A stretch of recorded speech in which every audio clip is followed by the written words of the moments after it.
were attacking you only by 40%. That was the old patch. Today, it slows auto attacks against you by 20% for 2.5 seconds, but it slows them for 2.5 seconds, not while they're auto attacking you. So if they auto attack you and then switch targets, that attack speed slow sticks.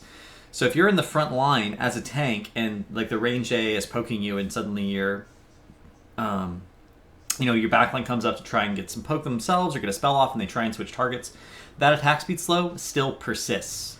So that's a massive buff for the talent overall in terms of tankiness. But it also has an activatable.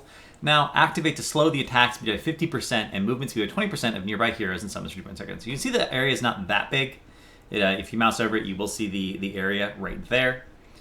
And what this does, actually, is it gives a slow to every tank that has Imposing Presence but does not have a slow. There's quite a few of them. But in particular, I think the biggest buff is actually to Sonya. Nerves of Steel got nerfed a couple patches ago. The cooldown was increased. Auto attack slows, increase your survivability, like inherently. But the ability to have another gap closer on Sonya is a pretty big deal. So you can normally you're in the situation where you queue into someone, you try and stutter step around them to get the body block, but if they have a movement ability, they can get away. And you move 10% faster every time you use an ability for a little bit. But what you can do is you can queue into someone, auto attack once. When the microstun is over, you can hit Imposing Presence, slow them down by 50%, and then you can get around them for that body block guaranteed. Unless they have a teleport of some kind. But you're pretty much going to be able to constantly have this ability to initiate on a target and guarantee that you can stay on that target for several slams. So there's that. Spell Shield also turned into an activatable.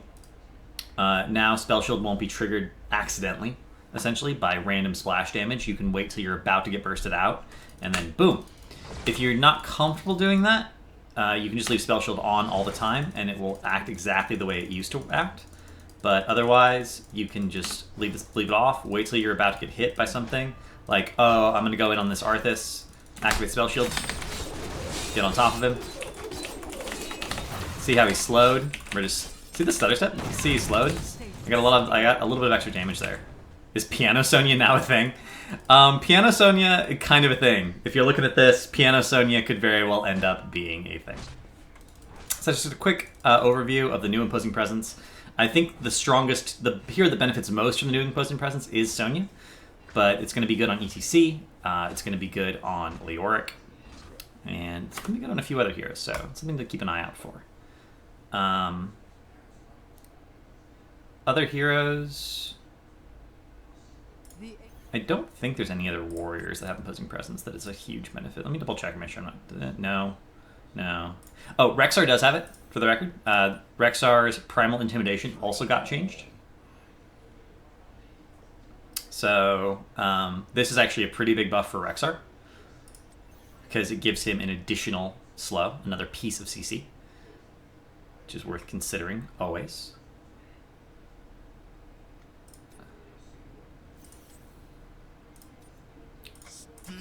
The ancients want... Muradin still has it. Muradin's still not going to want to take it, but it's a huge buff for ETC. It's a huge buff for Diablo. I think that's it, though. I think that's all the heroes that have it. Oh, it's a reasonable buff for Johanna as well. She already has a slow. I don't like it on Leoric as much, just because Unyielding Despair is so critical, and slows are already his only attack. But if you're up against a Tychus or something, Imposing Presence is going to be better than Unyielding Despair. I think that's it. I believe that's it. Spell Shield overall is better as well. Might just do a quick separate video.